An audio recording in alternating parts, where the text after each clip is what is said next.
অবাধ, সুষ্ঠু ও স্বচ্ছ নির্বাচনের জন্য দেশে তত্ত্বাবধায়ক সরকার ব্যবস্থা চালু হয়েছিল, কিন্তু বিএনপি দুমড়ে মুচড়ে এই ব্যবস্থা ধ্বংস করে দিয়েছে।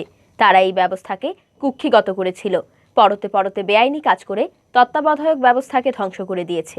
মঙ্গলবার দুপুরে সিলেট নগরীর পাঠানটুলা একটি বেসরকারি হাসপাতালে ক্যাথ ল্যাবের উদ্বোধন শেষে সাংবাদিকদের এক প্রশ্নের জবাবে পররাষ্ট্রমন্ত্রী ডক্টর আব্দুল মুমান এসব কথা বলেন।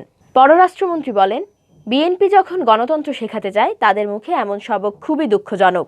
তারা সবসময় পেছনের দরজা দিয়ে ক্ষমতায় আসতে চায়, কিন্তু সেই সুযোগ আর নেই। নির্বাচন করতে চাইলে তাদেরকে নির্বাচনের পথে আসতে হবে, তাদেরকে জনতার কাছে আসতে হবে।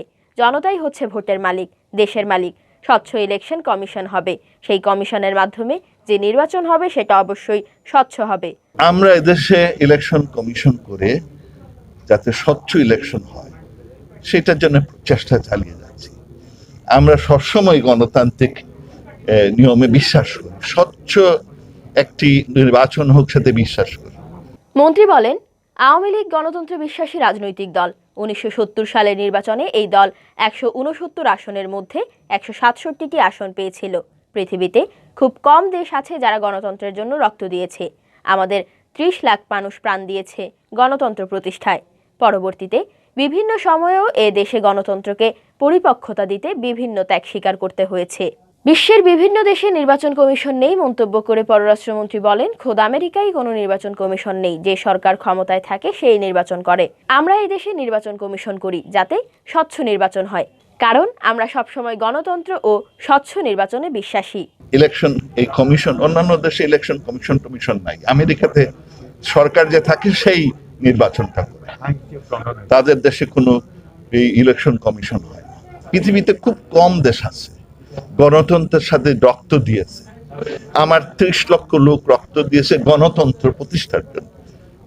তারপরে পরবর্তীতে বিভিন্ন সময়ে এদেশে গণতন্ত্রকে আপনার পরিপক্কতা দেওয়ার জন্য আওয়ামী লীগ বিভিন্ন ধরনের কাজ করেছে। জিয়াউর রহমানের সময়কার হ্যাঁ ও না ভোটের কথা উল্লেখ করে ডক্টর মোমেন বলেন, বিএনপির প্রতিষ্ঠাতা যখন ক্ষমতায় আসলেন তখন ইয়েস নট ভোট দিলেন। ভোট গ্রহণের দায়িত্ব পালনকারীদের বলে দিলেন যাতে সবাই ইয়েস ভোট দেয়। এতে 98% ভোট পড়ে ইয়েসে। এ নিয়ে সমালোচনা শুরু হলে পরে তা কমিয়ে 88% করা হয়।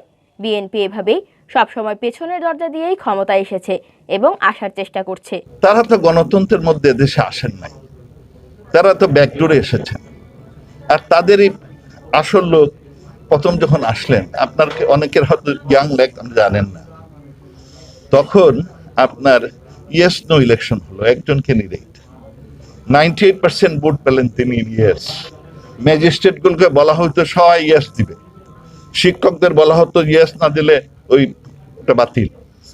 প্রথম 98% ভোট পেলেন, পরে সবাই এটা নিয়ে বকাবকি করলো, তখন বলে এই তোমরা কমায় দাও।